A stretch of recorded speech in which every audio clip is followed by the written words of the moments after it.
નમસ્કાર, હું છું માર્ગી. આપની સાથે હેડલાઇન્સમાં જોઈએ કેટલાક મહત્વના સમાચાર. કેટલાક રિપોર્ટ્સનું માનીએ તો રેમન્ડ ગ્રુપ પણ માર્કેટમાં આઈપીઓ લાવવાની તૈયારી કરી રહ્યું છે.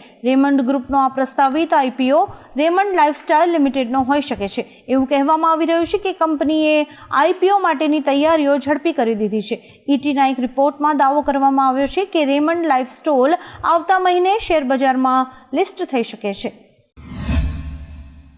આસામના સીએમ હિમંતા બિસ્વા શર્માએ જણાવ્યું હતું કે 2015 પહેલા ભારત આવનાર કોઈ પણ વ્યક્તિએ નાગરિકતા માટે અરજી કરવી પડશે. જો તેઓ અરજી નહીં કરે તો અમે તેમની સામે કેસ દાખલ કરીશું. તેથી આ એક વૈધાનિક સૂચના છે. 2015 પછી જે લોકો આવ્યા હતા તેમને અમે દેશ નિકાલ કરીશું. આસામના મુખ્યમંત્રી હિમંતા બિસ્વા શર્માએ સોમવારે સીએએ સંબંધિત આ મહત્વપૂર્ણ માહિતી આપી હતી. ગુજરાતના માથે એક સાથે 3 સિસ્ટમ સક્રિય થતા હવામાન વિભાગ દ્વારા રાજ્યમાં 20 જુલાઈ સુધી અલગ અલગ વિસ્તારમાં ભારેથી અતિભારે વરસાદની આગાહી કરવામાં આવી છે. ત્યારે આજે સુરતના ઉમરપાડામાં આભ ફાટ્યું હતું. આજે 2 કલાકમાં જ ધોધમાર 10 ઇંચ વરસાદ ખાબક્યો હતો. 10 ઇંચ વરસાદને પગલે ઠેર ઠેર તારાજીના દ્રશ્યો સામે આવ્યા છે. નદીઓ ગાંડીતુર બની છે અને ધાણીખૂંટ ધોધનું રૌદ્ર સ્વરૂપ પણ જોવા મળી રહ્યું છે. પાકિસ્તાન સરકારે ઇમરાન ખાનની પાર્ટી પાકિસ્તાન તહેરીકે ઇન્સાફ એટલે કે પીટીઆઈ પર પ્રતિબંધ મૂક્યો છે. ઇમરાન ખાન રાષ્ટ્ર વિરોધી ગતિવિધિઓના આરોપમાં પાકિસ્તાનની જેલમાં છે. પાકિસ્તાનના સૂચના મંત્રી અતાઉલ્લા તરારે આ જાણકારી આપી છે. પાકિસ્તાનના પૂર્વ વડાપ્રધાન ઇમરાન ખાનની મુશ્કેલીઓ સતત વધી રહી છે. ઉલ્લેખનીય છે કે હાલમાં જ પાકિસ્તાનની સુપ્રીમ કોર્ટે અનામત સીટ્સના મામલે પીટીઆઈને અને ઇદ્દતના મામલે ઇમરાનને રાહત આપી હતી. હવામાન વિભાગની કરેલી આગાહી પ્રમાણે અમદાવાદ શહેરમાં બપોરથી જ ધોધમાર વરસાદ શરૂ થયો હતો. માત્ર 1.5 કલાકમાં શહેરમાં સરેરાશ 1 ઇંચ જેટલો વરસાદ પડ્યો છે. સૌથી વધુ શહેરના પૂર્વ વિસ્તારમાં આવેલા મેમકો અને સેજપુરમાં 2.5 ઇંચ જેટલો વરસાદ પડ્યો છે. માત્ર આટલા વરસાદમાં જ શહેરમાં પાણી ભરાઈ ગયા છે અને ઠેર ઠેર પાણી ભરાતા લોકોએ તંત્ર સામે રોષ પણ ઠાલવ્યો છે. નેપાળ અને આસપાસના વિસ્તારોમાં ભારે વરસાદને કારણે ગંગા નદી ઉત્તર પ્રદેશ અને બિહારના કેટલાક જિલ્લાઓમાં ખતરાના નિશાના પર પહોંચી છે. ગંગા ભયજનક સપાટીએ પહોંચતા તંત્ર એલર્ટ થયું છે. તમામ નીચાણવાળા વિસ્તારોને એલર્ટ રહેવા માટેની સૂચના પણ આપી દેવાઈ છે. ઉલ્લેખનીય છે કે અમદાવાદમાં પણ અતિભારે વરસાદની આગાહી કરવામાં આવી છે. કોપા અમેરિકા 2024ની ફાઇનલ મેચમાં અર્જેન્ટિના અને કોલંબિયાની ટીમ્સ વચ્ચે જોરદાર ટક્કર જોવા મળી હતી. જોકે આ મેચમાં અર્જેન્ટિનાની ટીમની એક શાનદાર જીત જોવા મળી હતી. આ શાનદાર જીત સાથે લિયોનેલ મેસ્સીના નામે એક નવો રેકોર્ડ નોંધાયો છે જેને તોડવા કોઈ પણ ખેલાડી માટે સરળ નહીં હોય. આપને જણાવી દઈએ કે અર્જેન્ટિનાની ટીમે ફાઇનલ મેચમાં કોલંબિયાની ટીમને 1-0ના માર્જિનથી હરાવ્યું હતું. નર્મદાથી લઈને સુરત સુધી જ્યાં નજર કરો ત્યાં જળબંબાકારની સ્થિતિ બનતી જઈ રહી છે. વીરા નદીએ સિઝનમાં પહેલીવાર આટલું ખૂંખાર સ્વરૂપ ધારણ કર્યું છે. સુરતના ઉમરપાડામાં સવારે 6 થી 8 વાગ્યામાં 4 ઇંચ અને ત્યારબાદ 8 થી 10 વાગ્યામાં બીજો 10 ઇંચ વરસાદ ખાબક્યો હતો. 4 કલાકમાં જ 14 ઇંચ વરસાદથી અહીં સર્વત્ર જળબંબાકારની સ્થિતિ સર્જાઈ છે.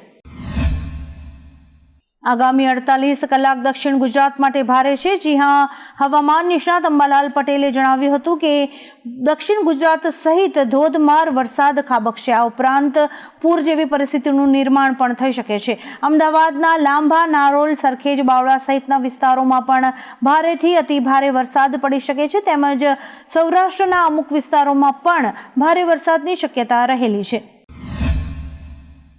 ચાંદીપુરા વાયરસ અંગે ગુજરાત સરકાર તરફથી સાવચેતી રાખવાનું કહેવામાં આવ્યું છે. આરોગ્ય મંત્રી ઋષિકેશ પટેલે જણાવ્યું કે ચાંદીપુરા વાયરલ એન્કેફેલાઇટિસથી ગભરાશો નહીં, સાવચેતી જરૂરથી રાખો. બાળ દર્દીઓમાં હાઈગ્રેડ તાવ, ઉલટી, ઝાડા, માથાનો દુખાવો અને ખેંચ આવવા જેવા પ્રાથમિક લક્ષણો જણાય તો તાત્કાલિક તબીબનો સંપર્ક કરો. અમદાવાદમાં એલડી એન્જિનિયરિંગ કોલેજનું તંત્ર હવે જાગ્યું છે અને એલડી એન્જિનિયરિંગ હોસ્ટેલમાં સીસીટીવી લગાવવાનું કામકાજ શરૂ કરવામાં આવ્યું છે. આપને જણાવી દઈએ કે થોડા દિવસ પહેલા જ એક વિદ્યાર્થીનો એલડી એન્જિનિયરિંગ હોસ્ટેલની અંદરથી મૃતદેહ મળી આવ્યો હતો, જેથી વિદ્યાર્થીઓની સુરક્ષાને લઈને કોલેજ તંત્ર દ્વારા આ પગલું લેવાયું છે. મહારાષ્ટ્રમાં આવેલા અંજનેરી ધોધમાં પ્રવાસીઓ ફસાયા હતા. અચાનક ભારે વરસાદ વચ્ચે લગભગ 6 કલાકની મહેનત બાદ વન અધિકારીઓએ અંજનેરી ધોધમાં ફસાયેલા પ્રવાસીઓને સફળતાપૂર્વક બચાવ્યા હતા. રવિવારે બપોરે આ પ્રવાસીઓ ફસાયા હતા. અધિકારીઓએ માનવ સાંકળ રચીને બધાને સલામત રીતે નીચે ઉતાર્યા હતા. ચોમાસામાં ફરવા જતા લોકોને સાવધાની રાખવાની સલાહ છે. જો તેમ નહીં કરો તો જીવ ગુમાવવો પડશે. પાકિસ્તાનમાં આવેલા બન્નુ શહેરમાં સોમવારે વહેલી સવારે પ્રચંડ વિસ્ફોટ થયો છે. આપને જણાવી દઈએ કે આ બ્લાસ્ટ એટલો જોરદાર હતો કે શહેરની મોટા ભાગની ઇમારતો અને દુકાનોનો કચ્છર ઘાણ નીકળી ગયો હતો. અચાનક થયેલા વિસ્ફોટમાં આસપાસમાં ભયનો માહોલ છે. બન્નુ શહેરની સૈન્ય છાવણીમાં ગોળીબાર ચાલુ હોવાથી પોલીસે અને જવાનોએ આખો વિસ્તાર સીલ કર્યો છે. સુરત સર્કિટ હાઉસ જમીન માફિયાઓનો અડ્ડો બની ગયું છે. આપને જણાવી દઈએ કે ભાવનગરનો કુખ્યાત જમીન માફિયા સર્કિટ હાઉસમાં રોકાયો હતો. જમીન માફિયા પ્રથુભાને સર્કિટ હાઉસમાં રૂમ મળ્યો છે. જોકે આરોપી પ્રથુભા ગોહિલની સર્કિટ હાઉસથી ધરપકડ પણ કરાઈ છે. જમીન માફિયા સર્કિટ હાઉસમાં આવતા રાજકીય આગેવાનો અને તેમના મહેમાનોની સુરક્ષા સામે પણ સવાલો ઊભા થયા છે. પેટ્રોલ અને ડીઝલના ભાવમાં 15 જુલાઈના રોજ ફેરફાર કરવામાં આવ્યા છે. જેમાં બિહારમાં પેટ્રોલમાં લીટર દીઠ 5 પૈસા ઘટીને 107.12 રૂપિયા પ્રતિ લીટર અને ડીઝલ 5 પૈસા ઘટીને 93.84 રૂપિયા પ્રતિ લીટર મળી રહ્યું છે. ઉત્તર પ્રદેશમાં પેટ્રોલ 21 પૈસા ઘટીને 94.49 રૂપિયા પ્રતિ લીટર અને ડીઝલ 24 પૈસા ઘટીને 87.55 રૂપિયા પ્રતિ લીટરે વેચાણ થઈ રહ્યું છે. આ સિવાય વિવિધ રાજ્યોમાં પેટ્રોલ ડીઝલના ભાવમાં કાપ મુકાયો છે. ડેડિયાપાડાના ગારદા અને મોટા જાંબુડા વચ્ચે આવેલી મોહન નદીમાં ઘોડાપૂરની સ્થિતિ સર્જાઈ હતી. ઉપરવાસમાં ભારે વરસાદને કારણે નવો બનાવેલો મોટો બ્રિજ પણ પાણીમાં ગરકાવ થયો હતો. નર્મદાના ગરુડેશ્વરમાં પણ 5.25 ઇંચ વરસાદ વરસ્યો હતો, જ્યારે કે તિલકવાડામાં 2.25 ઇંચ વરસાદ પડ્યો હતો. લોકોના ઘરો અને દુકાનોમાં પણ પાણી ઘૂસી ગયા છે. જૂન મહિનામાં જથ્થાબંધ મોંઘવારી દર 16 મહિનાના સર્વોચ્ચ સ્તરે પહોંચી ગયો છે. આજે 15 જુલાઈના રોજ જાહેર કરાયેલા આંકડા અનુસાર જૂનમાં જથ્થાબંધ મોંઘવારી વધીને 3.36% થઈ ગઈ છે. ફેબ્રુઆરી 2023માં જથ્થાબંધ ફુગાવાનો દર 3.85% હતો. મે મહિનામાં જથ્થાબંધ ફુગાવો વધીને 2.61%ની 15 મહિનાની ઊંચી સપાટીએ પહોંચી ગયો છે. અગાઉ એપ્રિલ 2024માં ફુગાવો 1.26% હતો, જે 13 મહિનામાં સૌથી વધુ હતો. એએસઆઈએ એમપી હાઈકોર્ટની ઇન્દોર બેન્ચમાં ભોજ શાળાનો સર્વે રિપોર્ટ રજૂ કર્યો છે.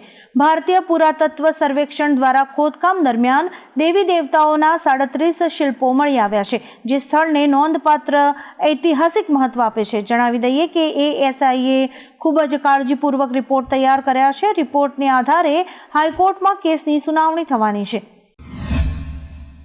કોંગ્રેસ નેતા પી ચિદમ્બરમે નીટમાં થયેલી ગેરરીતિઓને લઈને કહ્યું કે પેપર લીકની જવાબદારી લઈને શિક્ષણ મંત્રી ધર્મેન્દ્ર પ્રધાને રાજીનામું આપી દેવું જોઈએ. અમે 5 વર્ષથી કહીએ છીએ કે નીટ એક કૌભાંડ છે. દરેક રાજ્યને રાજ્ય સ્તરે પરીક્ષા લેવાનો અધિકાર હોવો જોઈએ.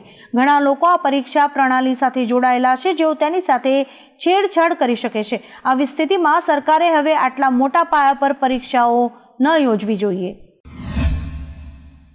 ડોનાલ્ડ ટ્રમ્પ પર ગોળીબારના 18 કલાક પછી રાષ્ટ્રપતિ જો બાઇડેને રાષ્ટ્રને સંબોધન કર્યું હતું. તેમણે કહ્યું કે મેં ટ્રમ્પ સાથે વાત કરી છે. અમેરિકામાં હિંસા માટે કોઈ સ્થાન નથી. આ મામલાની તપાસ હજુ પ્રાથમિક તબક્કામાં છે. આ ઘટના પાછળના હેતુ વિશે અમારી પાસે હજુ સુધી કોઈ જ માહિતી નથી, તેથી ઘટના અંગે કોઈ થિયરી ન બનાવો. FBI અને સિક્રેટ સર્વિસ તપાસ કરી રહી છે. ટ્રમ્પને વધુ સુરક્ષા આપવાનો આદેશ પણ અપાયો છે.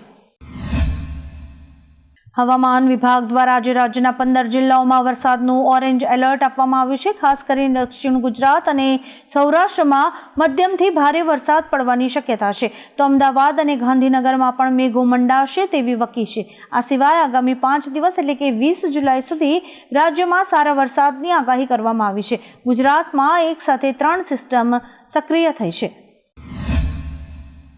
વિશ્વના સૌથી અમીર વ્યક્તિ એલોન મસ્કની હત્યાનો પ્રયાસ કરવામાં આવ્યો છે. તેણે પોતે જ આ ખુલાસો કર્યો છે.